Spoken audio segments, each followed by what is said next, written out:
TV 2020 ekranlarından herkese mutlu, sağlıklı günler sevgili izleyenler. Yeni bir eğrisi doğrusuyla karşınızdayız efendim.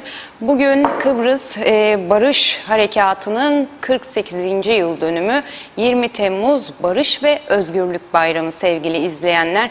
Bir kez daha biz de buradan herkesin Barış ve Özgürlük Bayramı'nı kutluyoruz. Peki bugün biz ne konuşacağız? Bugün biz Kıbrıs Türk halkının 1960 Kıbrıs Cumhuriyeti Ortaklık Devleti'nden, Kıbrıs Türk halkını bu devletten, ortaklık devletinden 20 Temmuz 1974'e getiren süreci, siyasi, ekonomik konjonktürü konuşacağız. Bu süreçte neler yaşandı, bu sürece nasıl gelindi ve Türkiye Cumhuriyeti buraya tek taraflı askeri müdahale kararını nasıl aldı, bunları konuşacağız. Tabii ki bunları kimle konuşacağız? Dönemin tanıklarından Kuzey Kıbrıs Türk Cumhuriyeti'nin İlk Çalışma Bakanı, aynı zamanda da Kuzey Kıbrıs Türk Cumhuriyeti kurucu milletvekillerinden Hasan Özbaflı ile konuşacağız. Yakın tarihin tanığı olması dolayısıyla da. Hasan Bey hoş geldiniz efendim. Hoş bulduk Özlem Hanım. Nasılsınız? Teşekkür ederim. Siz nasılsınız? Sağ olun, teşekkürler. Sesim biraz kısık, kusura bakmayın. Estağfurullah. Hasan Bey, şimdi aslında düşündüm nereden başlayalım diye düşündüm ama yani 1950'lerden aslında başlayıp 55'lerden başlayıp konuşmamız gerekiyor. 1974'e gelen sürecin nasıl vuku bulduğunu daha iyi anlamak adına, ama malum program süremiz de belli dakikalar arasında yapabileceğiz. 1960 Kıbrıs Cumhuriyeti Ortaklık Devleti'nden başlayalım. O zaman atmosfer nasıldı adada, siyasi yaşam nasıldı, sosyal yaşam nasıldı ve bu süreç bizi 1974'de Kıbrıs Barış Harekatı'na nasıl götürdü, harekatın oluşması, vuku bulmasında neler etki etti? Evet, 1960'a gelmek için sevgili Özlem, birkaç cümle 1930'lardan 50'lerden bahsedelim birkaç cümleyle ve 60'a gelelim. Biz her zaman söyleriz, bizim nesil. Kıbrıs Türk halkının verdiği ulusal kurtuluş mücadelesiyle biz iftihar ediyoruz. Çok büyük bir mücadele verdik. Şöyle ki 1958'lere gelene kadar Türkiye'den de bir desteğimiz yoktu. Türkiye'nin o zaman içinde bulunduğu NATO içindeki durumları dolayısıyla maalesef çoğu zaman yanımızda yer alamadı. Hatta 1946'larda bizim liderlerimiz rahmetli Rauf Denktaşlar ve Doktor Küçükler Türkiye'ye gittiği zaman oradan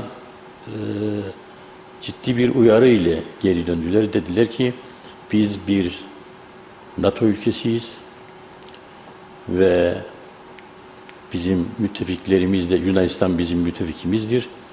Onlarla bizim kavga etmemiz mümkün değil. Onun için bu konuda lütfen bizi rahatsız etmeyin.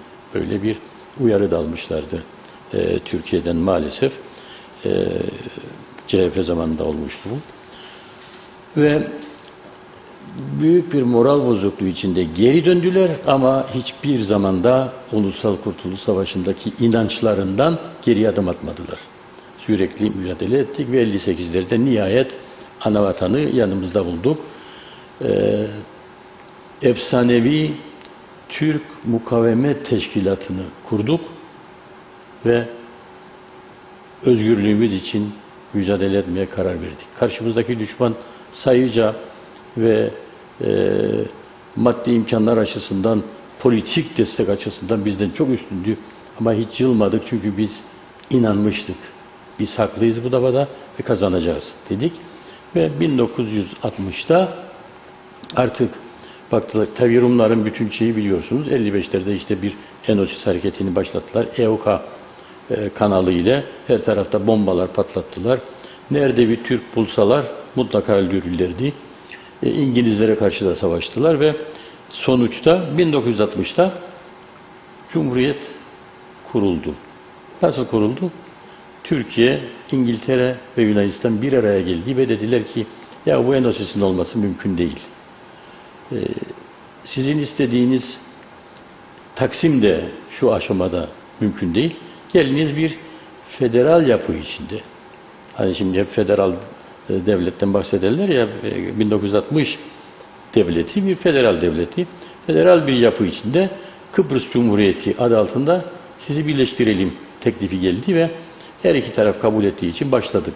Başladık ama Cumhuriyet ilan edildikten sonra komşularımızın gerçek yüzü daha birkaç gün sonra meydana çıkmıştı. Onların başında biliyorsunuz Başpiskopos Makaryosları vardı. Makaryos aynı zamanda EOKA'cının da kurucularının içindeydi ve başındaydı. Georgios Krivas'la birlikte. Cumhuriyet kuruldu. Bu Başpiskopos Cumhurbaşkanı oldu. Kıbrıs Cumhurbaşkanı oldu. Ama 2 gün sonra kendi köyünde Panaya diye bir Bafta bir köyde konuşma yaparken Yunan halkına ve Kıbrıs Rum halkına buradan sesleniyorum dedi. EOKA kahramanlarının mücadelesi ancak ve ancak Enosis ilan edildiği zaman sona erecektir. Bugün bir sıçrama tahtası bulduk önümüzde. Bu tahtayı kullanıyoruz ama bizim nihai hedefimiz Enosis'tir diye daha 2 gün sonra, Cumhurbaşkanı olduktan 2 gün sonra ve Cumhuriyet, Kıbrıs Cumhuriyeti yıkılana kadar da 3 yıl hep böyle geçti bizim hayatımız Özlem Hanım. Yani Rumlar Enosis'i nasıl yapacağız diye söylerken bizim liderlerimiz de nasıl önleyeceğinin açıklamalarını yapıyorlardı. Hiçbir şekilde bir cumhuriyet, birlikte çalışan bir cumhuriyet hiçbir zaman kurulmadı. 60'ta kuruldu resmen ama yıkılana kadar 1963 aralığına kadar da böyle karşılıklı mücadele içinde geçti. Bu cumhuriyetin yaşayamamasının nedeni neydi Hasan Bey? Efendim, Nedenleri neydi bu 60 Cumhuriyeti'nin yaşayamaması? Tek nedeni Rumların Cumhuriyete inanmamaları ve esas hedeflerinin Enosis olmasıydı. Yani Yunanistan'la birleşmeydi. Örnekler verebilir misiniz mesela bunlara istinaden? Kıbrıs Türk halkını adadan göndermeye yönelik teşviklerin olduğu da ifade ediliyordu. Mesela yurt dışına gitmelerine teşvik edilmesi de bu nedenlerin içerisinde sayılıyor. Birçok yine dönemin tanıklarının ifade ettiği şeylerden bunları da anlıyoruz. Nasıldı o zamanki süreç? İnanmıyorlardı, siz dediniz ya, Makaryos zaten çıktı. Cumhuriyet kurulduğunun 2. günü bir yerde yaptığı açıklamada bunu söyledi. Birazdan şeye de geleceğiz, Cunta'ya da geleceğiz. Yunan Cuntası'na da geleceğiz. Aslında hep sizin dönem, tarihin yakın tanıkları aynı noktada birleşiyor. Hedefler aynıydı ama istedikleri zaman farklıydı. Cunta'nın neden bu süreci hızlandırdığına da geleceğiz. Ama onun öncesinde mesela bu 60 ile 63 olaylarına gelene kadar bu süreçte tabii ki birçok şey yine yaşanmaya devam etti ama özellikle Kanlı Noel akşamına da geleceğiz, o güne de geleceğiz.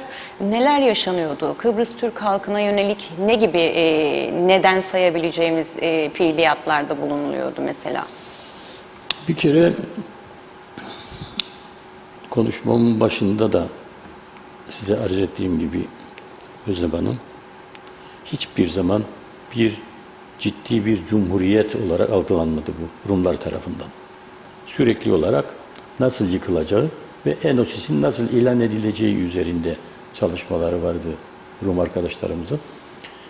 Makaryos başlarında gittiği her yerde verdiği söylevlerde bunları anlatıyordu. Ve hatta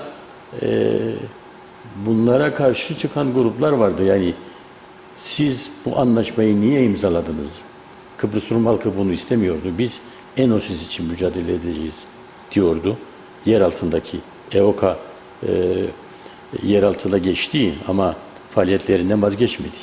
Dolayısıyla Makaryos bunları ikna etmek için merak etmeyin, günü gelecek, biz Enosis için gerekli bütün şeyimizi, faaliyetlerimizi yürüteceğiz. Madem nihai hedef buydu Hasan Bey, neden uğraşıldı bu kadar 60 Cumhuriyeti'nin kurulması için? Çünkü dış güçler bunu istediydi. Özellikle Batı bloğu, Amerika ve yandaşları geçici olarak bunu istemişti. Yani sırf Türkiye ile Yunanistan'ı harbe sokmamak için. Çünkü Batı'nın iki önemli gücüydü ya Yunanistan'la Türkiye Ege bölgesinde. Bunları harbe sokmamak için geçici bir formül buldular. Ama her zaman içinde Rumların yanında yer aldığı bu batılı güçler. Daha sonra zaten nitekim göreceksiniz konuşmalarımız ilerlediği vakit göreceksiniz ki bütün önerileri Amerika'nın Kıbrıs'ı Yunanistan'a bağlama yönündeydi. Mesela şimdi isterseniz Cumhuriyeti bitirelim çünkü konuşulacak bir şey yok Cumhuriyet. 3 yıl geçti. Sürekli olarak Türkleri nasıl imha edecekler? Dairelerde, devlet dairelerinde, bakanlıklarda Türkler horlanır, tepilir filan. Çalışma yaşamı nasıldı 1960 ile 63 arasında? Çalışma yaşamı Ve kadroların oluşumu nasıldı? Türk ve Rumların. %70-30 oranında bir kabul edilmişti anayasada, Cumhuriyet Anayasası'nda. Ve her dairede, her bakanlıkta %30 Türk olacak, %70 Rum olacaktı. Ama Rumlar kendi bakanlıklarında hiçbir zaman buna uymadılar. Sürekli olarak böyle açın o günkü gazeteleri, o zamanın gazetelerini, özellikle bunları çok iyi açıklayan bir Nacak gazetesi vardı. Türklerin, TMT'nin yayın organı gibi bir şeydi. Milli Arşiv'de mevcut hepsi. Tabii var, mevcut evet. Ben devamlı açıp bakıyorum onlara ve yaşıyoruz o günleri tekrar. Sürekli olarak mesela diyelim ki 1000 kişilik bir bakanlıkta ve bağlı dairelerinde 300 Türk, 700 Rum olması lazımdı. Örneğin ancak 50 Türk alınırdı. Ve sürekli olarak onların kavgası içindeydi. Bunların Polikarpos Yorgagis diye bir EOKA'cılar var. EOKA'nın 2 numaralı adamı. Ve İçişleri Bakanı'ydı bu. Bütün bu organizasyonu Yorgagis kanalıyla yaparlardı. Sürekli olarak Türkler böyle eziliyordu yani. Ve tabii gün geldi çattı 21 Aralık 1963'te artık bu Cumhuriyet'in yürüyemeyeceği zaten belliydi. Silahlar patladı işte ve Türk-Rum çatışması başladı. Bunlar o inançtaydı, o anlayıştaydı ki 24 saat içinde bütün Türkleri kesecekler ve Girit'te yaptıkları gibi Kıbrıs'ı Yunanistan'a bağlayacaklar. Neydi bu? Akritas planı mıydı? Akridas planı, evet.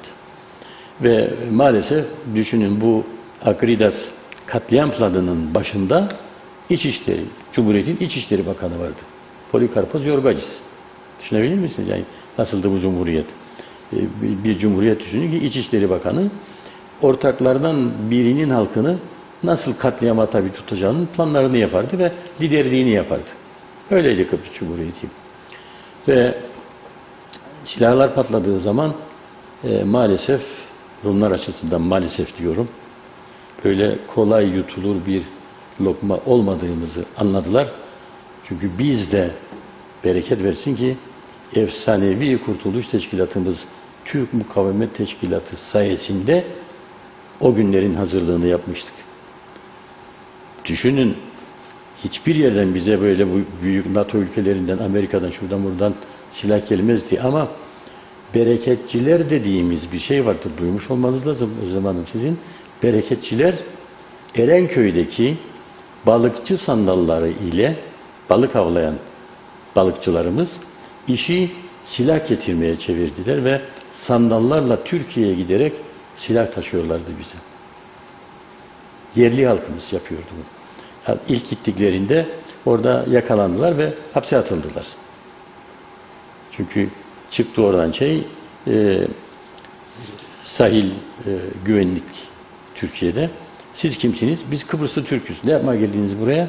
Sandalla, pasaportunuz nerede? Pasaportumuz yok. Ne yapmaya geldiniz? Biz silah almaya geldik dediler. Öyle olunca tabii ne demek silah almaya geldiniz? Biz Kıbrıs'ta teşkilat kuracağız.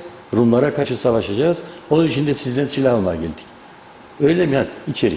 Tıktılar adamları içeri. Ve daha sonra birkaç gün sonra anlaşıldı ki Türk Mukavemet Teşkilatı'nın destekleyen Ankara'daki komutanlar devreye girdi ve bu arkadaşları yaptı. kurtardı. Ve hatta ilk partide de bunları boş göndermediler. İlk partiden de bunlara silah verdiler, getirdiler. Bu şekilde devam etti. Bizim bu bereketçiler sayesinde sandallar gitti geldi. Daha sonra Türkiye'nin de daha büyük gemilerle desteğiyle birçok silah getirdik buraya biz yer altında. Onları böyle yağlı grasoların içinde sardık, sarmaladık. Yer altına koyduk. Bunlara bir çanak diyorduk. Çanak silahların gömüldüğü yerlerdi. Ve silahlar patladığı zaman 1963'te işte o çanakları açtık. O grasoları, gresler, yağlı tabakaları hep temizledik. Ve silahlarımızı çıkardık, kullandık. Ve bu şekilde Rumlar büyük bir hayal kırıklığına uğradı. Çünkü onlar bekliyordu ki işte Girit'teki gibi zaten bunların hiçbir şeyi yok. Rumların Eoka zamanından kalma silahları vardı tabii. Onları hep sakladılar. Ve öyle bir mukavemet gösterdi ki Türk halkı, Rumlar şaştı kaldı. Ve gerçekten Kıbrıs Türk halkının, Türk Mukavemet Teşkilatı'nın bu ülkedeki mücadelesi ender rastlanan bir mücadeledir Özlemciğim. Neden? Çünkü bütün bu şeyler, bu imkansızlıklar içinde sıralı her şey gitti. Teşkilatlandı, sancaktarlıklar, bayraktarlık kuruldu, sancaktarlıklar. Efendime söyleyeyim, köyde takımlar kuruldu, takım komutanları oluştu, bölük komutanları oluştu. İlçelerde sancaktarlar oluştu ve bir Kuvayi Milliye ruhu içerisinde bir ordu teşkil ettik biz. Hasan Bey, bu teşkilatlanmanın başında ya da öncüsü kim oldu? Bir düzene sokmak adına, şemaya oluşturmak adına. Şimdi tabii rahmetli Doktor Küçük mücadeleyi başlatmıştı 1930'larda.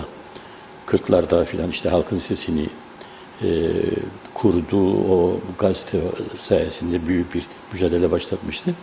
Ama askeri kanatta ilk defa rahmetli Rauf Denktaş kurmuştu. Türk Mukavemet Teşkilatı'nı Rauf Denktaş, Doktor Burhan Nalbantoğlu ve Tanrı sevdiği, Allah rahmet eylesin hepsini, elçilikte bir memur olan Tanrı sevdiği, üçü bir araya geldi ve Türk Mukavemet Teşkilatı'nı kurdu. Ondan sonra tabii Türkiye'nin desteğiyle Türkiye'de büyük rütbeli komutanlar işin içine girdi ve Türk Mukavemet Teşkilatı'nı örgütlediler. Eğitimleri var mıydı? Tabii. Nasıl Türkiye'de iki yerde eğitim yeri yapmışlardı. Birincisi Ankara. Gizli gidiliyordu buraya, değil mi? Tabii gizli. Ankara'nın yanında bir yer vardı. Bir de Antalya'nın yanında. Ve buradan mücahitler, Türk Mukavemet Teşkilatı üyeleri gizli olarak oraya götürülür ve eğitilirlerdi orada. Zir kampı dedikleri büyük bir şey vardı. En büyük eğitim yeri oydu. Ankara'nın yanında. Ve mücahitler daha sonra Rum saldırılarına karşı koymak üzere eğitilmişlerdi. Onun için Rumlar şaştı kaldı. Yani 1963 olaylar başladığında karşılarında silah kullanan eğitimli bir ordu buldular. Onun için başaramadılar. Yoksa onların planı, Agrides planında zaten her şey bellidir. Bir gecede bütün Türkleri katledip Kıbrıs'ı Yunanistan'a bağlamaktı. Peki Hasan Bey, 21 Aralık 1963 dedik. Oraya geniş yer verdik. Anlattınız da zaten bize. Peki bu tarihte dolaşım nasıldı ada içerisinde? Yerleşim nasıldı? Kıbrıs'ta Türklerle Kıbrıs'ta Rumların yaşam alanları birbirine yakın mıydı?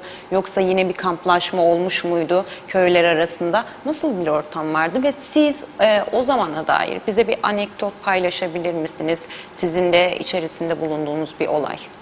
Tabii 1963'te olaylar başladığı zaman Türklerle Rumlar 3 tip yerleşim bölgelerinde yaşıyorlardı. Bir, hep Rum olan köyler ve kasabalar, hep Türk olan, bir de karma olan köyler, kasabalar vardı. Ama 63 olayları başladığı zaman herkes neredeyse, yani yanında Rum varsa onlardan ayrıldı, Türk bölgesine geçti ve bir anda Türk-Rum bölgeleri ayrı bölgeler oldu. 63 olayları başladığı zaman. Evet. O dönemde seyahat etmek Türkler için mümkün değildi. 63 olaylar başladığı zaman nerede bir Türk varsa, nerede bulunursaydı hepsi öldürülürdü. Aynı şey karşı taraf için de geçerli miydi? Yani tamamen ayrılmış Kıbrıs'ta Türkler de işte geçiş noktalarında hep biliyoruz, eski şeylerden de okuyoruz, arşivlerden de görüyoruz. Barikatların oluşturulduğunu, herkesin kendisine has çevrelediği bölgede bir koruma alanı oluşturulduğunu. Siz seyahat ettiniz mi bu dönem içerisinde? Neleri gözlemlediniz? Şimdi bizim seyahat Her iki etmemiz... tarafın uygulaması içinde. Evet. Nasıl oluyordu geçişler? Şimdi her iki tarafın uygulamasını. Şimdi tabii biz bir Türk olarak anlatırken bunları tabii ki tarafsız olamayız. Ama gerçekten Türkler hiçbir yerde Rumları öldürmek için pusu kurmadı. Bizim bütün şeylerimiz, çalışmalarımız savunmaya yönelikti. Kendi bölgelerimizde evet barikatlar kurduk. Rumlar serbestçe geçmesin diye. Ama bulduğumuz bir Rum'u, iki Türk bölgesi arasında bir Rum'u bulduğumuzda biz öldürmezdik. Rumlar bunu yapıyordu. Bizim 1963 olayları başladıktan sonra özellikle genç kesim, yani mücahit olabilecek hiçbir genç dediğimiz bizde Kıbrıs'ta böyle 20-25 yaş demek değildir. Genç demek bizde 18 ile 75 yaş arasıdır. Hatta 14 yaş. Biz mesela 11 yaşında Kıbrıs Türk Kurtuluş Teşkilatı kurduk. 11 yaşında ilkokul çocukları. Onun için biraz daha geri gidersek 10 yaş ile 75 yaş arasında Kıbrıs'ta biz genç sayardık. Gençlik buydu.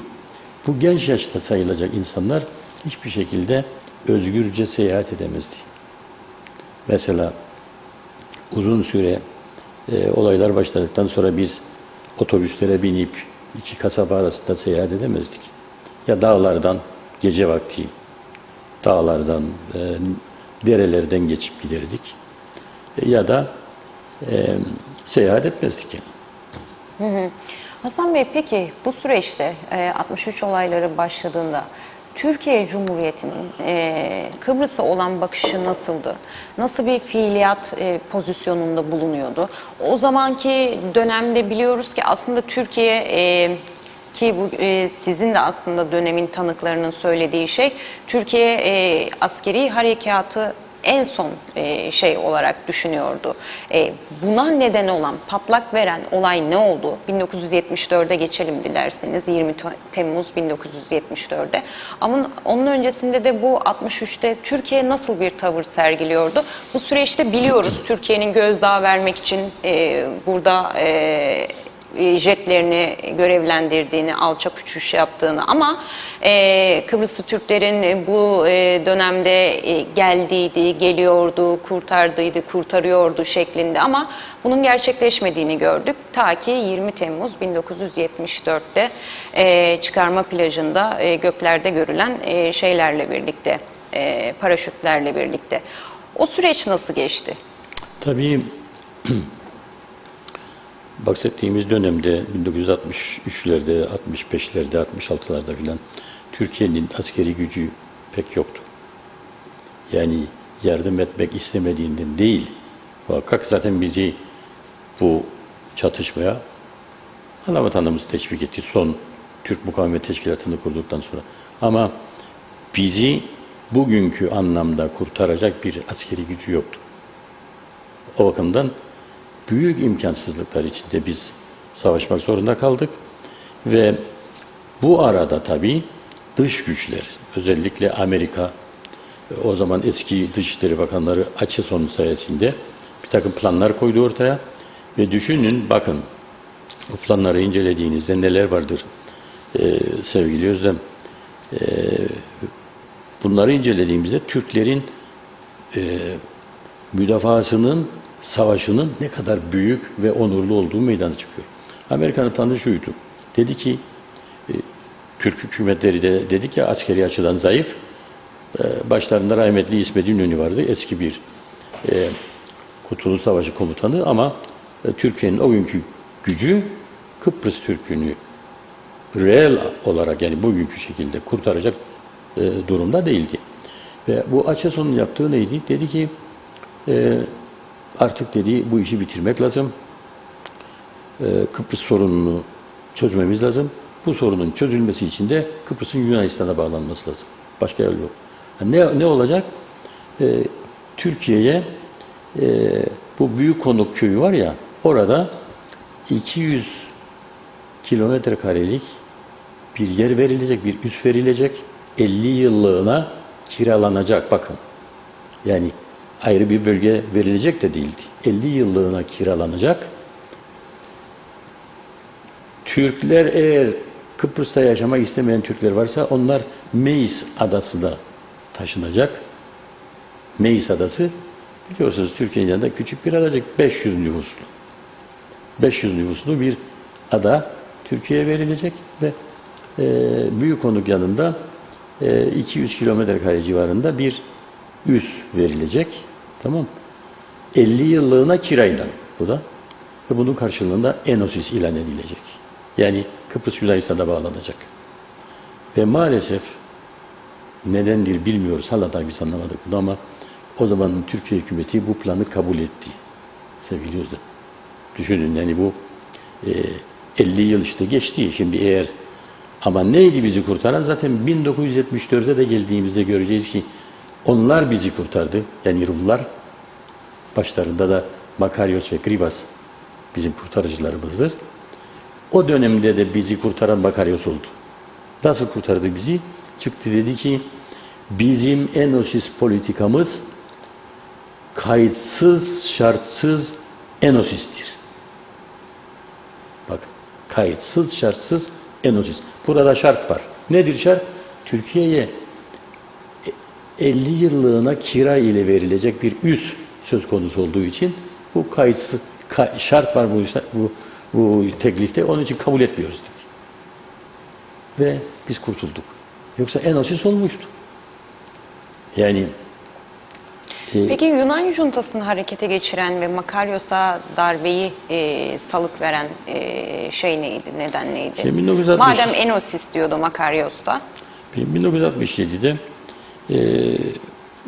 işte bildiğiniz gibi bir ihtilal oldu Yunanistan'da ve Yunan cuntası idareyi ele geçirdi 1967'de.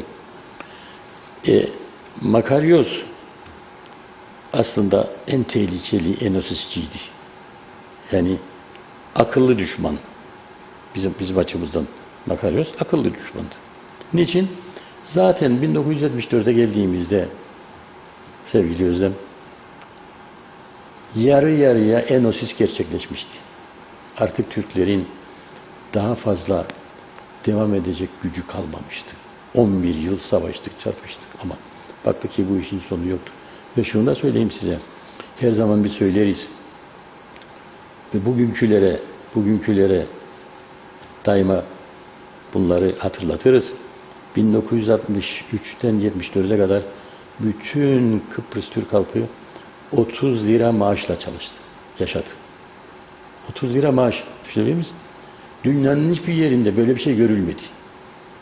Bizim bu örneğimiz dünyanın hiçbir yerinde yoktur. Doktoru, mühendisi, öğretmeni, işçisi, mücahidi, askeri herkes 30 lira maaş aldı. Ve sağ olsun tabii bu 30 liralık maaşlar Türkiye tarafından sağlanmıştı. Ve bu alınan maaşla müşterek yani aynı maaşla yaşandı. Dediğiniz gibi biraz önce işte konuşmanızın başında hatırlattınız, dedi ki Rumlardan da muazzam teşvikler geliyordu. Gelin bakalım biz size istediğiniz kadar para verelim, kredi verelim, biletlerinizi keselim, Avustralya'ya gidin. Oradan göçmen kabul ediyorlar, sizi oraya gönderelim gibi teşvikler de vardı Rumlar tarafından. Birçok Kıbrıslı da var hali hazırda oralarda yaşayan şu anda değil mi? Tabii. Yani zaten daha önce çaresiz kalanların büyük bir kısmı Avustralya'ya gitmişti Kıbrısların ve İngiltere'ye. Şu anda İngiltere'deki nüfus buradaki nüfusumuzdan daha fazladır. Orada 450 bin Türk var İngiltere'de. Burada işte 250 bin 290 bin nesil. Şu anda da tablo sanki eskiye döndü gibi, niye göç anlamında, ama farklı nedenleri var. Onları da programın en sonunda konuşacağız. Yine göç yolları var. Bu sefer başkaları teşvik vermiyor. İnsanlar hür iradeleriyle gitmeye çalışıyorlar. Bu bahsettiğimiz yerlere en son bunu da konuşacağız. 1983'ten sonra Kuzey Kıbrıs Türk Cumhuriyeti kurulduktan sonra bugünkü geldiğimiz noktaya geldiğimiz yerde konuşacağız. Hür iradeleriyle ama zorunlu olarak, mecbur oldukları için.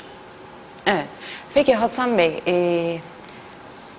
dönemin Başbakanı Ecevit, bu süre zarfında siz şimdi Türkiye'nin pozisyonunu ben size sorduğumda anlattınız. Zaten askeri gücü yoktu. İşte zaten müdahale edebilecek durumda değildi. İstemediğinden değil ama teçhizat ve sayısal olarak herhalde askeri anlamda bir yetersizlik söz konusuydu. Sayısal değil. Sayısal değil. Askeri açıdan. Mühimmat anlamında. Olarak.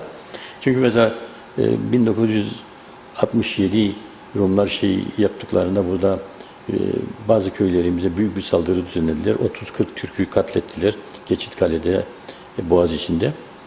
Türkiye müdahale kararı almıştı ama neydi uygulamaları biliyor musunuz?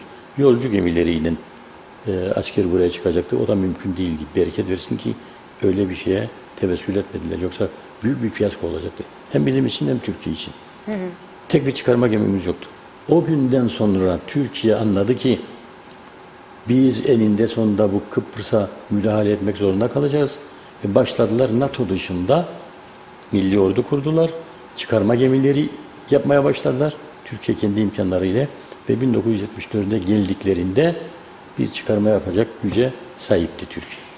Bu kararı kim verdi? Kim duyurdu bunu? İlk emri kim verdi telsizlerle? Ve o gün neler yaşandı? Ondan önceki haftada neler yaşandı? Ondan önceki 2-3 günlük süreçte neler yaşandı? Özellikle Türkiye-Kanada açısından soruyorum size. Dönemin Başbakanı Ecevit'in diplomatik trafiğinde nelerin yaşandığı noktasında. O dönem derken yani 20 Temmuz'a yakın günler evet. Değil mi? Evet. Şimdi işte 15 Temmuz'da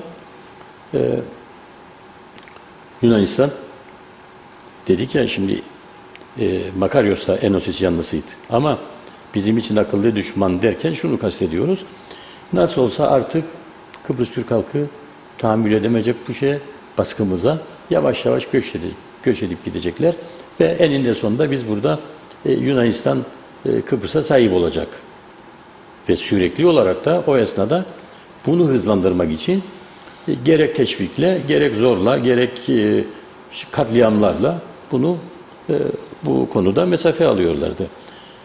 Yani Enosis'i hemen ilan edelim düşüncesinde değildi Makaryos. Türkiye'nin çıkarma tehlikesine karşı. Yani dedi ki biz bırakın böyle gidişat tamamdır. Biz 10 sene, 15 sene, 20 sene sonra burada Türk kalmayacak zaten. O zaman da Kıbrıs Yunan adası olacak. Makaryos'un politikası buydu. Oysa Cunta'nın 1967'de iktidara gelen Junta çok büyük bir sorunla karşılaştı Yunanistan'da ve artık 74'lere yaklaştığı zaman dediler ki bir şey yapmamız lazım ki prestijimizi koruyalım. Prestij kazanalım. Ve ilk akla gelen Kıbrıs'ı Yunanistan'da bağlamak oldu. Makaryos'a bunu teklif ettiler. Makaryos kabul etmedi. O zaman Yunanistan buraya kendi Enosis taraftarı subaylarını gönderdi. EOKB'yi oluşturanlar EOKB yoksa? Değil. EOKB değil. Bu Yunan doğrudan doğruya resmi orduları. Yani Rum Milli Muhafız Ordusu diye anayasanın bakın Kıbrıs'ta Kıbrıs Anayasası ile Kıbrıs Cumhuriyeti kurulduğunda müşterek bir ordu vardı. Üçlü karargah dedikleri hem Türk hem Rumlardan oluşan bir ordu vardı. Ama daha sonra bunlar Cumhuriyeti ele geçirince 64'lerde... Bir de siyah bereliler mi vardı Hasan Bey? Siyah bereliler. Yani bahsettiğiniz acaba diğer bir ismi de o olabilir mi? Ortak. Yok. Bütün Kıbrıs Rumlarının müşterek ordusuydu bu. Rum Milli Muhafız Ordusu dedikleri. Ve başlarında Yunanlı subaylar vardı. Ondan sonra da işte 74'e yaklaşınca dediler ki artık bir an evvel şeyi ilan etmemiz lazım, Enosis'i. Makarios da dedi ki kesinlikle ben kabul etmiyorum bunu. Çünkü sizin Enosis'i ilan etmeniz Türk müdahalesine sebep olacaktır. Onun için kabul etmiyorum dedi. Ve Yunan cuntası ile Makarios arasında büyük bir çelişki doğdu. Bunu kendi güvenliğini sağlamak için Makarios kendisi ayrı bir polis teşkilatı kurdu. Askeri birliklerdi ama polis adını verdi. Kıbrıs Rum polisleri diye. Bunlar Makarios'un ordusuydu yani. Yunanistan'dan ayrı. Ve 1974'te Yunanistan müdahale edince buraya o Makarios'un polisiye gücüyle Yunan subaylarının komutasındaki Rum Milli Muhafız Ordusu çarpıştı. Tabii Yunanistan çok daha güçlü olduğu için 2-3 gün içinde bütün önemli yerleri işgal etti ve işte bildiğiniz gibi o sapık bir EOKA'cı olan Nikos Samson'u Cumhurbaşkanı ilan etti. Biz o günleri çok iyi hatırlıyoruz. Yani 2 gün darbeden sonra artık Rum başkanlık sarayını ele geçirince ve ateşe verdiler tabii. Makarios da gizli bir tünelden kaçtı. İngiliz üslerine gitti. Önce Baf'a gitti. Baf'tan Limassol'a geçti. İngiliz üstlerine oradan Malta'ya, Malta'dan da İngiltere'ye ve New York'a geçti. Hatta İngiltere'de Ecevit'in boynuna sarıldığı herkes söyler yani gel bizi kurtar diye Makarios. Ecevit İngiltere'deydi o esnada. Tabii İngiltere'ye gitti. İngiltere'de olduğu için, garantör ülke olduğu için Ecevit onlara gitti. Çünkü dediler ki bir garantör ülkeler toplansın. Kim toplanacak? Garantör ülkeler Türkiye, Yunanistan, İngiltere. Zaten Yunanistan tankıyla, topuyla geldi, buraya müdahale etti. Cumhuriyeti yıktı tamamen ve hatta açıkçası Enosis'i de ilan etmişti. Başlarında o koydukları o Nikos Samson'un ben bizzat televizyonda konuşmasını dinledim. Beklediğimiz gün geldi, Zido Enosis diyor. Yani yaşasın Enosis. Enosis biliyorsunuz ilhak demektir. Ve artık kesin olarak bir ilhak sağlanmıştı bu Yunan cuntasının müdahalesiyle. Siz düşünün, hiçbir Türk askerinin burada ya da Türk mücahitlerinin hiç karışmadığı halde bu olaylara bir Yunan cuntasının geliyor, ordusu buraya ve tankıyla, topuyla Kıbrıs Cumhuriyeti'nin saraylarını işgal ediyor. Binlerce Kıbrıs Rum'u öldürüyor. 1-2 gece içinde. Ve ondan sonra Türk askeri buraya gelince Türk askeri işgalcidir diye utanmadan bazı çevreler işgalci takıyor Türkiye'ye. Ne yapacak? İngiltere'de o günlerde neler yaşandı? İngiltere'de işte şimdi garantör ülkeleri dedik. Türkiye, Yunanistan, İngiltere. Yunanistan zaten... Ecevit oradan nasıl döndü daha doğrusu? Yani Yunanistan zaten müdahale etmişti buraya. Dolayısıyla garantör olmaktan çıktı artık. İşgalciydi. Kıbrıs'ı işgal eden ülkeydi. Bir İngiltere kaldı garantör. Bir de Türkiye. Ve Ecevit İngiliz hükümetine dediği bir toplantı düzenleyelim süratle ve garantör ülke olarak ne yapacağımızı düşünelim. Onlar dedi ki şu anda bizim çok yoğun başka işlerimiz var. Gelemeyiz biz Orta Doğu'ya.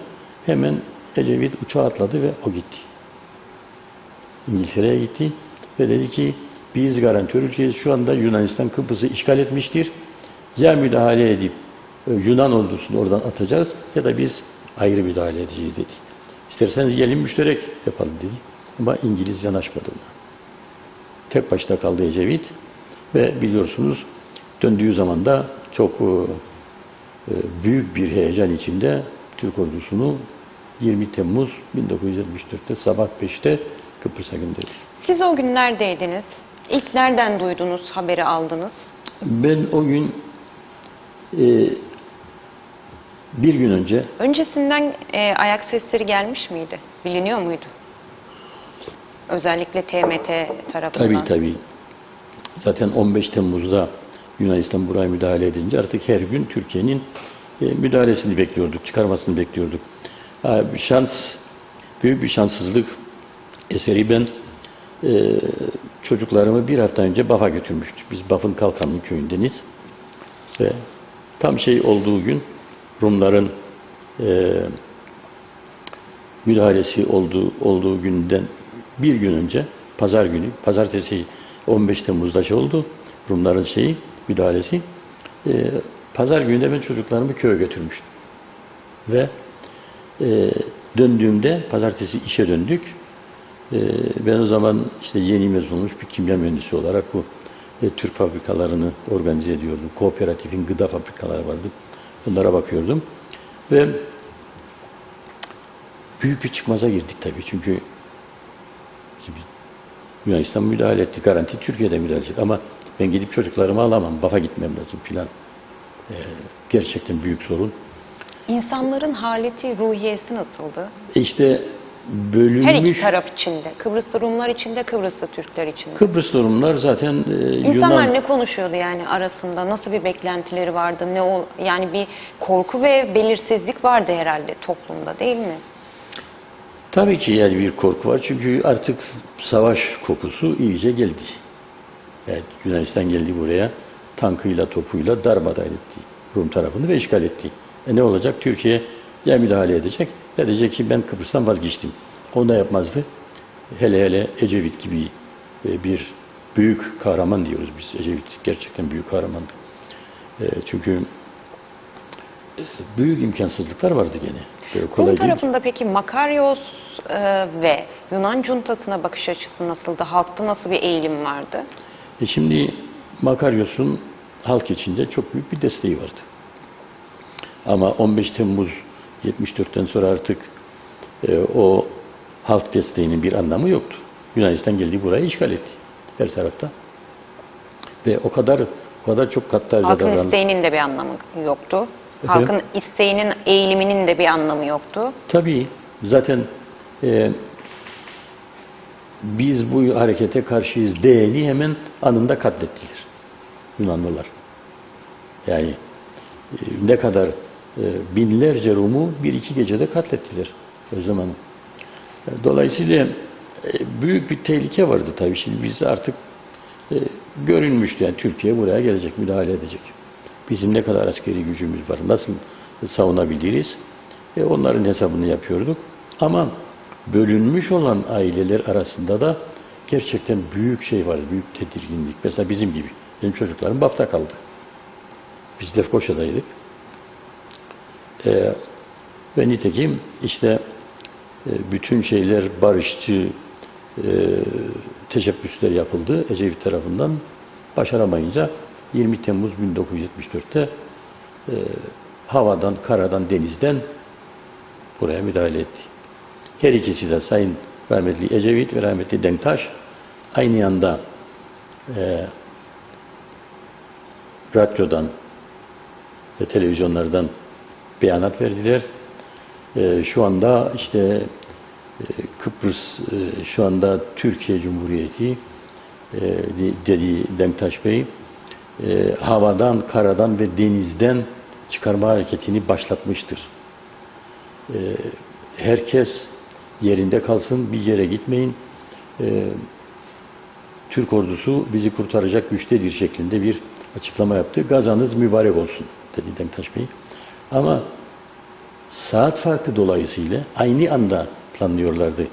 Ecevit'le Denktaş bu açıklamayı yapsın. Ama saat farkı dolayısıyla Denktaş Bey bir saat önce bu açıklamayı yapmıştı. Ve bir saat sonra ancak Türk ordusu çıkarma hareketine başlamıştı. Denktaş Bey dedi ki şu anda havadan, karadan ve denizden Türk ordusu çıkarmaya baktadır. Ama baktığımız zaman ne havada ne denizde Türk ordusu yoktu. Hiçbir şey göremiyorduk. Hiçbir şey göremiyorduk. Saat farkından dolayı bir yanlışlık yapmışlardı. Peki ne kadar sürdü? Bir saat sonra tabii o Denktaş Bey'in beyanatından bir saat sonra gökyüzüne baktığımız zaman gökyüzünden Mehmetçik yağıyordu. Paraşütlerle böyle laleler şeklinde böyle Mehmetçik yağıyordu gökyüzünden. Bu karşı tarafta bu beş parmağın bu tarafa bakan kısmında o Gönyeli ile Dikmen arasında o bölgede binlerce Mehmetçik paraşütle atlamıştı. Askeri harekat ne kadar sürdü Hasan Bey? Askeri harekat 3 gün sürdü. Tabii 3 gün sonra ateşkes oldu ve Lapta ile Girne arasında sıkıştı kaldı Türk ordusu. Dar bir bölge ve hatta çok büyük tehlike de vardı Türk askeri için. Eğer Yunanlılar hava gücü olsa saldırıya geçseydi büyük tehlikeydi bizim için. Bereket yapamadılar ve 16 Ağustos'a kadar görüşmeler devam etti. 16 Ağustos'ta da ikinci harekat başladı. İkinci harekatta Türk ordusu hiçbir engel bulmadı önünde. Buradan Değirmenlik'ten başladılar. Tanklar önde gider, Mehmetçikler arkasına gider. Her yerde Türk köylüleri tarlalara çıktı, yollara çıktı. Mehmetçik'le kucaklaşır, su verir filan. Böyle bir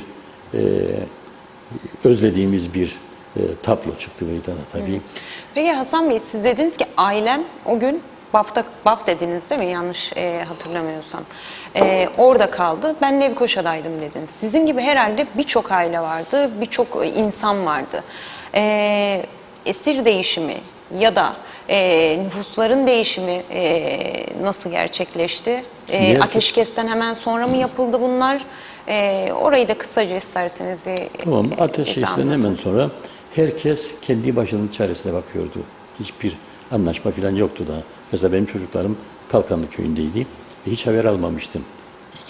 30 Ağustos'a kadar hiç haber almamıştım ben özüm. Yani 14 Temmuz'dan 30 Ağustos'a kadar çocuklarımla hiç temasım olmadı. Hareketim ve üstelik de çok ciddi şeyler de yaşadık. Mesela ikinci harekatta Sayın Ecevit'in bizzat ağzından duydum ben. İşte Türk askeri büyük bir hızla ilerlemektedir. Hiçbir yerde sivillere ateş açmıyoruz. Aldığımız esirlerin hayatını bağışlıyoruz. Ama maalesef Rumlar Baf'ın batı sahil köylerinde büyük bir katliama geçtiler.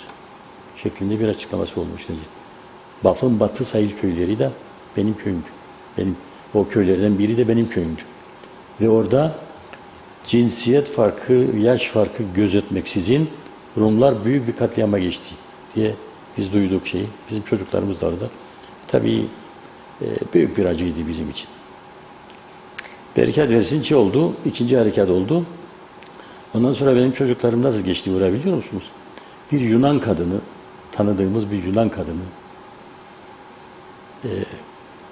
kocası İtalyan,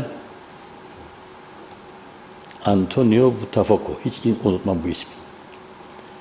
Harekattan sonra hemen bize geldiler. Yani İtalyan bizim arkadaşımızdı. Bir Yunan kadınıyla evlendi. Ama Yunan kadını gerçekten barışçı bir kadın. Aldı kocasını geldi bize. Dedi işte yani şeyden sonra, ikinci harekattan sonra böyle artık bir şeye başlayınca. Ya merak ettik sizin ne olduğunuz, ne yaptınız filan. Çok şükür biz iyiyiz dedik. Bizde kayıp yok. Deniz de iyi, eşimden bahsetti. İşte o da iyi filan ama çocuklarımız maalesef güneyde kaldı. Ve hiçbir haber almadık. Öyle mi? Yaz bana bir yazı, ben gidip sana çocuklarını getireceğim dedi. İtalyan. Ciddi misin? Evet. Sen sadece el yazında bir yazı yaz bana ki orada kayınpederin gördüğü zaman bana çocukları versin dedi. Benim için artık orada bir karar vermem lazım dediğim Rum'un yanında kalacağını, bu İtalyan ciddiyse, kurtaracaksa, getirecekse çocuklarımızı getirsin dedik ve bu yazıyı ben verdim sevgili Özlem. Dedim ki işte bu gelen adam benim arkadaşımdır, çocukları teslim edebilirsiniz. Ve ertesi günü bana dedi ki ben gidiyorum, telefon yok, şey yok, hiçbir irtibat yok. Siz gelin Litre Palas barikatına ve çocukları ben orada size teslim edeceğim dedi. Ertesi günü söylediği saatte saat 1'de bu Litre Palas barikatına gittiğimde Özlemciğim. Bunlar duygusal şeyler de. Yani ama siz istediğiniz anlatayım bir şeyler nasıl olur falan. Sağ olun. Teşekkürler Tamam. paylaştığınız için. Barikata gittiğim zaman o Antonio İtalyan bir telaş içinde fırladı şeyden, arabadan. Merak etmeyin, merak etmeyin dedi ama baktığımda çocukların ikisi de önü böyle kıpkırmızıydı. Çünkü göğüsleri böyle kıpkırmızı. Ben ilk anda onu gördüğüm zaman kan zannettim. Tabii kanlar içinde zaten çocukları. Ama ikisi de fırladı ansızın. Babacığım dedi, koştu çocuklar. Anladı ki yolda gelirken yedikleri karpuzdan dolayı o kırmızılığı olmuştu. Biz bunu anlayana kadar tabii ama büyük şey çektik. Merak etmeyin dedi. Yalnız kız kardeşini getiremedim. Kız kardeşimle beraberdi. Onları bıraktım çünkü peşimize düştü şeyler dedi. Rum askerleri. Onun için onu da yarın getireceğiz şeklinde bir şey yaşadık ama sonuçta düşünün benim Baf'ta kalan çocuklarımı bir Rum kadını ile İtalyan kocası getirmişti buraya. Evet, bu da bu savaşa dair, bu yaşanan acılara dair güzel bir anekdot aslında.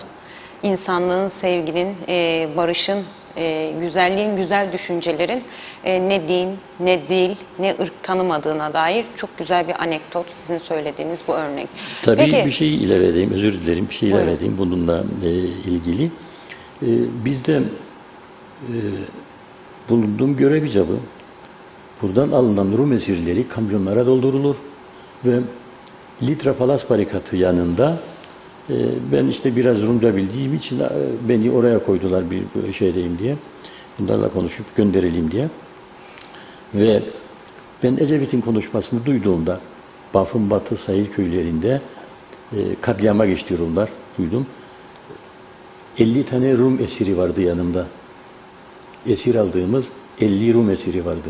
Mücahitler sağdan soldan topladı ve getirip bize teslim ederdi bu şeyin Litra Palas barikatından da. Oradan da biz onları gönderirdik. Söyler misiniz? Ve ben kamyona girdim. Bir Rum kadını, yaşlı bir Rum kadını üzerime sarıldı. Oğlum biz bir şey yapmadık ya bizi bırakın gidelim filan. Ben de o anda psikolojik bir şeyle bırakacağız ama siz benim 2 çocuğumu Baf'ta öldürdünüz dedim. İnsan, o kadınlar hemen korktu. Bizim suçumuz ne oğlum filan Rum kadını şey etti hemen. Bunlar işte savaşın dediğiniz gibi çok acı anekdotlar. Yani bir şey yapmadan tabii biz onları gönderdik oradan. Kamyonları doldurup oradan gönderdik güneye. Evet. Hasan Bey, peki 1974'ten 83 sürecini son olarak ele alalım, konuşalım. Bunu da şununla bağlayalım. Deminden beri birçok şey anlattınız. Bugün 48. yıl dönümü. Aradan 48 yıl geçti. Bugün geldiğimiz noktaya baktığımızda sizin anlattıklarınızdan yola çıkarak geldiğimiz toplum bizi ne kadar mutlu ediyor? Bu mücadeleyi, bugün geldiğimiz, bugün yaşadığımız sorunları yaşamak için mi verdik sorusunu akıllara getiriyor mu? Yoksa daha güzel bir yerde olabilir miydik? Daha farklı şeyler konuşuyor olabilir miydik bugün? Bunu da soracağım size. Ama Kıbrıs Türk Federe Devleti 74'ten sonra kurulan Federe Devleti neden yaşamadı? Ve 1983'te Kuzey Kıbrıs Türk Cumhuriyeti'nin ilanına gelen süreçte neler etkili oldu? Şimdi efendim bir kere savaştan sonra birçok barış görüşmeleri yapıldı. Denendi yeniden eski duruma dönme durumu hasıl olabilir mi? Olmadı tabii. Ve 13 Şubat 1975'te bizim tarafta Federe Devlet ilan edildi. Eski bir meclisimiz vardı. Kurucu meclis olarak yapılmıştı. Ve Federe Devleti ilan ettiler o zaman. 1975'te, 13 Şubat 1975'te. Ama Federe Devlet ilan edilirken biz buna karşıydık. Ben ve benim gibi olan arkadaşlar karşıydık buna. Neden? Hatta yani geçen günde bir sendikacı arkadaş bu Kıptek olaylarını konuşurken benden bahsetti de eski TMT'ci Hasan Özvaflı dediği şey. Yani biz böyle kavatasçı falan değiliz yani. Neden karşıydık? Çünkü 1975'e geldik. Bir savaş oldu. Savaşı kazandık. Savaşın galibiyiz. Ama savaşın mağlubu gibi işlem görüyoruz dünya nezdinde. Onun için biz her zaman söylerdik. Ya kardeşim, savaştık. Cumhuriyet yürümemişti. Federasyon yürümemişti. Bugün galibiz. Elimizde bir toprak vardır. Devletimizi ilan edelim. Biz bu görüşteydik o zaman da. Ama maalesef federe devlet oldu. Bu bize göre bir karagözlüktü. Karagözlük. O günden ilan edilebilir miydi? Ya da geciktirilmesinin nedeni neydi? Bildiğimiz kadarıyla o günlerde de aynı şey konuşuluyordu. Kuzey Kıbrıs Türk Tabii, Cumhuriyeti'nin ilanı. Neden geciktirildi? Biz devamlı TBT'den gelme arkadaşlar ve biraz böyle bu işlerle ilgilenen insanlar bir araya gelirdi ve tartışırdık. Biz her zaman için yeni devletimizin ilanından yanaydık. Çünkü biz neydi bizim adımız? Kıbrıs Türk Federe Devleti. Yani olmayan bir federal devletin, olmayan bir federasyonun federe kanadı. Böyle bir ucube yani. Dünyanın hiçbir yerinde böyle bir şey yoktu. Gerekleri yerine getirildi mi federe devletin? Biz yerine getirdik ama Rum tarafı kabul etmediği için hiçbir zaman bir federal devlet kurulmadı. Onun için biz artık dedik 1983'e geldiğimizde biz de milletvekili olmuştuk 81'de. 81 seçimlerinde ben katıldım. Bizim TKP Toplumcu Kurtuluş Partisi vardı bizim. Ben sol bir partiden milletvekili seçilmiştim. Ama bağımsızlıktan yanaydım. Ve ne kadar acıdır ki bütün siyasi partilerimiz mecliste o gün bulunan bütün siyasi partiler bağımsızlığa karşıydı Özlem Hanım. Bugünkü iktidar partisi olan Ulusal Birlik Partisi de dahil. Benim bir Vatansızların Zaferi diye bir kitap yazdım. O kitapta inşallah bir gün sizinle de onları umarım gözden biliyorum geçiririz. kitabınızı duydum. Gördüm de ama okuma şansım olmadı henüz. İnşallah okursunuz çünkü çok önemli şeyler var. Onun içinde bilinmeyen çok şey var. Şimdi daha sonra işte mesela ansızın çıkar bir partinin başkanı der ki biz devlet kuran partiyiz. Yalan. Ya gerçeği söyleyin ya. Bu tarihi bir olaydır. Gerçek olsun. Bütün siyasi partilerimiz burada bağımsızlığa karşıydı.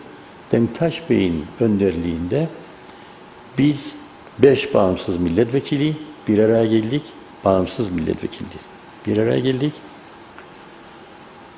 Ve halkımızın diyebilirim size Özlem Hanım %90'ının desteğiyle en büyük destekçimiz de Kıbrıs Türk Öğretmenler Sendikası. Bak, Öğretmenler Sendikası en büyük destekçimizdi bizim bağımsızlık yolunda. Bir araya geldik ve bu bağımsızlığı ilan ettik. Bizim için tabii büyük bir olaydı. Hedefimiz buydu. Bunun için savaşmıştık zaten. Ama bugün memnun muyum diye sorarsanız bana oraya gelelim. Gelelim. Maalesef Özlem Hanım, maalesef biz devleti kurduk. Bizim düşüncemizde olan arkadaşlar politikaya devam etmedi ve yabancıların elinde kaldı ülkemiz. Yabancıların derken içimizdeki yabancılar. Parti kurdular, bakan oldular, milletvekili oldular. Ama çok çok çok üzücüdür ki sadece kendi kişisel çıkarları için çalışıyorlar. Bizim dönemimizdeki ulusal kurtuluş zihniyeti, efendime söyleyeyim, Türkiye'den esinlenlere konuşursak, Kuvayi Milliye hareketi yok, kalmadı. Görüyorsunuz bir Kıptek içinde olanları, bir elektrik konusunda. Şimdi hiçbir şey yok. Yani hiçbir gerekçeleri yoktur. Durup dururken bir elektrik konusu yarattılar ve halkımızı perişan ettiler. Kimin hakkı? Bilinçli mi yapılıyor bu?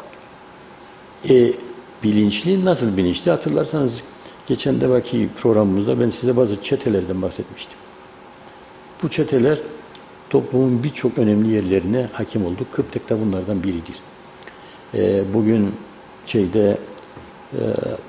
sevgili dostum Seyhan Yıldırım'ın bir bildirisi vardır. Çok önemli şeyler açıkladı orada.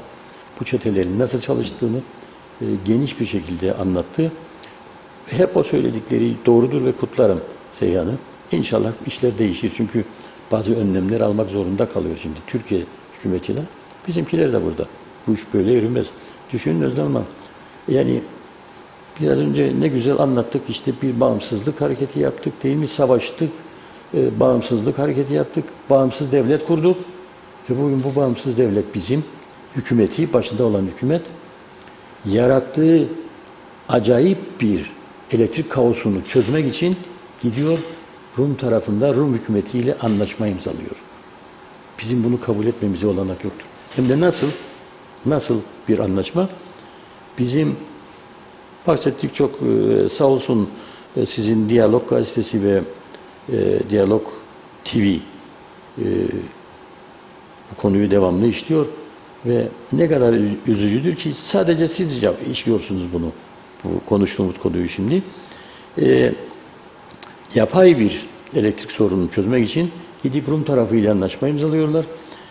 Türk gemilerimizin, Türk yüzer santrallerinin 15 sentlik teklifine karşı 15 sentlik teklifi olduğu halde ben onların burada temsilcisiyim. O zaman yani konuyu yakından takip ediyorum ve sürekli olarak da her gün kavgasını veriyoruz. 15 sentlik teklif var ve diyor bu adamlar Rum tarafından 40 euro sente anlaşma imzalayıp elektrik alıyorlar. Yazık değil mi ya? Bu vatandaş nasıl ödeyecek o 40 euro senti ya? Ve takır takır Rum tarafına bu parayı ödüyorlar. Peki aslında siz bunun bilinçli olarak yapıldığını ifade ediyorsunuz. Peki burada amaçlanan ne Hasan Bey? Yani size göre, bilinçli olarak yapılıyor. Politik açıdan değil mi? Bunlar işte bu çetelerin maddi çıkarları için yapılıyor bunlar. O zaman yani Kıptek içinde çok büyük şeyler vardır. Büyük rantlar getiren konular vardır. Mesela bir fuel oil ithalatı. Fuel oil santralda kullanılan yakıtlar. Tamam mı? Öyle bir hale getirdiler. Hem vatandaşımızı elektriksiz bıraktılar. Bu sıcak yaz günlerinde muazzam sorunlar yaşıyor vatandaşlarımız. Elektriksizliğin ne demek olduğunu artık herkes yakından öğrenmiştir. Sağlık konusunda problemlerimiz var. Hastanelerimiz çalışmıyor. Hastalarımız oksijen alamıyor. Böyle bir ortamda bunlar kişisel çıkarlarını düşünüyorlar. Düşünebilir misiniz? Ve sağdan soldan buldukları yakıtları ihalesiz olarak alıyorlar. Bu ülkeye getirip vatandaşımızı zehirliyorlar o zaman. Evet. Sizin Diyalog Gazetesi, ben de hatırlarsan ilk defa sizinle ben göstermiştim, hatırlıyor musunuz? Bu kara dumanları evet, Reşat Bey ekranlara taşımıştı Gündem Özel'de. Reşat Bey şimdi yeniyle daha sık getirdi ama ilk defa sizinle ben Reşat Bey yazmıştım da sizin programınızda da onu işlemiştik. İstemiştiniz. Ve halen devam ediyor o. Şimdi kapkara dumanlar o Kıptek'in santralinden, sözde santral. Santral diye bir şey kalmadı o zaman. İşte orada paslı teneke yığını vardır. Adına santral diyorlar. Ve o getirdikleri fuel oil'i de muazzam büyük böyle çok büyük rantlarla, büyük vurgunlarla diyeyim burada kullanıyorlar. Hasan Bey, aslında programımızın sonuna geldik ama bugün özel bir yayın oldu aslında. 20 Temmuz Barış ve Özgürlük Bayramı dolayısıyla özel bir yayın gibi oldu. 60'tan başladık, daha öncesinden başladık, günümüze kadar geldik. Aslında bu son soruyu sorarken bir şey daha sormuştum. Bugün daha farklı şeyler konuşuyor olabilir miydik? Daha farklı bir yerde olabilir miydik? Çünkü herkesin ekonomi başta olmak üzere birçok şikayet ettiği konu var. İnsanlar, Kıbrıs Türk halkı göçü artık daha çok düşünür duruma geldi. Elektriği zaten siz sürekli gündeme getiriyorsunuz. Hayatımızı birebir etkileyen bir konu. 21. yüzyılda bunları yaşıyor olmak hepimizi çok üzüyor. Biz bu süre zarfında kısa bir şekilde programı da noktalayalım bununla dilerseniz. Nerelerde yanlış yaptık? Böyle madde madde sayacak olursak söyleyebileceğiniz ne var bize? Şimdi tabii ki çok daha iyi bir durumda olabilirdik bir kere. Kesin bunu söyleyebilirim. Çünkü biz savaşa girdik. Savaşa sokulduk, daha doğrusu Rum komşularımız sayesinde savaşa katıldık ve savaşın galibi geldik. Savaştan sonra bizim elimizde gerçekten çok büyük olanaklar çıktı. Yani gerek harita üzerinde yerimiz olarak, çünkü biz geçmişte dağınık, Kıbrıs'ın yerine dağınık küçük kümeciklerdik. Ansızın bir imkan bulduk. 1974'ten sonra 2 bölgeli Kıbrıs oldu ve biz de kuzey tarafında bu bölgenin Efes'i olduk. Açık, her şey bizim elimizde. Çok daha iyi durumda olabilirdik. Bütün bu imkanlarıyla da, bütün bu olanaklarıyla da yanımızda koskoca bir Türkiye'de var Özlem Hanım. Biz bunu hiç kullanamadık. Ne biz ne de Türkiye hükümetleri. Yani siz düşünün, nasıl müdahale etti Türkiye? 1974'te Yunan cuntası Kıbrıs'a müdahale etti ve Yunan cuntasının işgalini kaldırmak için Türkiye'de buraya çıktı ve bugünkü durum yaratıldı. Şimdi bakıyoruz, aynı yanlışlığı Türkiye hükümetleri de yapıyor. Yani nasıl yanlış yapıyor? Ya bir demokratik bir seçim yapılır, hükümetler kurulacak, ansızın bir bakarız, bir yerden bir el uzanır, sen başbakan olmayacaksın. Ama ben %60 oy aldım, ben anlamam. Sen değilsin başbakan. Başbakan budur. Bu Maliye Bakanı olacak ama enerji de buna bağlı olacak. İyi de bizim Ekonomi Bakanlığımız var. Ekonomi ve Enerji Bakanlığı. Adı üstünde. Ama Ekonomi ve Enerji Bakanı enerjiye hükmedemez. Başka bir arkadaş çıkar ve maalesef bugün bu fiyasko patladı. İşte o avukat Seyhan Yıldırım çok güzel anlattı olayları. Tamam, inşallah bundan sonra düzeltirler. Şimdi bunu söylerken ben kimseye itham etmek istemiyorum. Türkiye'nin dikkat etmesi gereken çok önemli bir konu var. 1974'te Yunanistan'ın yaptığı yanlışlığı bizim Türkiye'miz de yapmasın. Tabii askeri olarak buraya çıkarmadı, yani tank, top çıkarmadı Kıbrıslı Türklere karşı. Ama demokrasisine müdahale etti. Açık. Bunların olmaması lazım. Bunun yanında da bizim bu Kıbrıs'taki sendikalar, şunlar bunlar çok iyi anlaması lazım. Biz Kıbrıs Türk halkı olarak Türkiye'siz yaşayamayız. Bunu herkesin bilmesi lazım. Türkiye olmadan biz bir hiçiz. Bunu bilmemiz lazım ve kabul etmemiz lazım. Ve ona göre hareket etmemiz lazım. Eğer bu iki konu iki tarafta anlaşılırsa sevgili Özlem, burada Kıbrıslı Türkler Türkiye'ye karşı görevlerini insanca ve adil olarak yerine getirilirse, daha önceki bize yaptığı yardımları düşünerek ve Türkiye Cumhuriyeti hükümetinde olanlar da gerçekten bir yavru vatan olarak görüyorsa bıraksınlar ya, burada biz şimdi bir seçim oldu. Kimin başbakan olacağı hiç önemli değil. Çünkü her başbakan olan mutlaka Türkiye'nin yanında olmak zorundadır. O halde bu gerçek dururken niye müdahale ediliyor? Niye bir bakan Türkiye tarafından empoze edilmek isteniyor buraya? Bu Enerji Bakanı olacak. Kıptek buna bağlı olacak. Ve akabinde de bugün o Seyhan kardeşimin yaptığı bildirimde her şey açığa çıkmıştır. Muazzam vurgunlar vurmak için bir çete oluştu. Hem Türkiye'den hem Kıbrıs'tan. Bunları temizlemek lazım artık. Bunlar olmasa, Kıbrıs Türk'ü görevini yerine getirirse, tamam mı?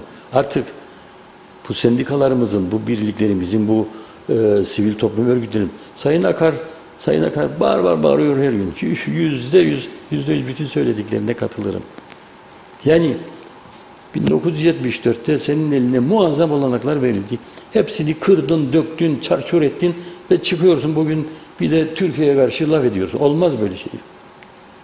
Yani bunu artık temizlememiz lazımdı. Çünkü çok tehlikeli bir yola girdik. Hem Kıbrıs Türk tarafı olarak hem Türkiye tarafı olarak. Bunları temizlememiz lazım. Bunları temizlediğimiz takdirde çok daha ileri gitmemiz mümkündür. Bugün yaşadığımız bu enerji sorunu var ya o zaman, öyle bir sorun yok ya, yapaydır. Bildiğiniz gibi işte, siz diyalog olarak çok iştesiniz bu konuyu. Bizim gemilerimiz hazır ya, Türk gemileri, bütün dünyaya elektrik veren Türk gemileri burada 15 sente istediğiniz kadar size elektrik verelim diyorlar. Tamam mı? Evet, bu arada verdiğiniz yazıyı da merakla bekliyoruz. Bir yazı vermiştiniz dediniz yetkililere. Bir cevabı henüz daha gelmedi demiştiniz. Bir de yasal bir süreç başlatacağınızı ifade etmiştiniz. Kamuoyuyla da paylaşacaksınızdır herhalde bunun sonuçlarını bizimle tabii. birlikte. Peki Hasan Bey, çok teşekkür ediyorum. Emeklerinize sağlık, dilinize sağlık, paylaştığınız güzel anılara sağlık o günlere dair. Çok sağ olun efendim. Ben teşekkür ederim ve Diyalog TV'ye ve Diyalog Gazetesi'ne ve Sayın Reşat Akar'a bu konularda Kıbrıs Türk halkına yaptığı yardımlardan dolayı sonsuz teşekkürlerimizi sunarız. İyi ki varsınız. Gerçekten bu konuda bu ciddi sorunları ele alan tek yayın organısınız. Sizi kutlarız. Evet sevgili izleyenler, bugün de Eğrisi Doğrusu'nun sonuna geldik efendim. Yarın yine aynı saatte karşınızda olmak dileğiyle. Hoşça kalın, sağlıkla kalın.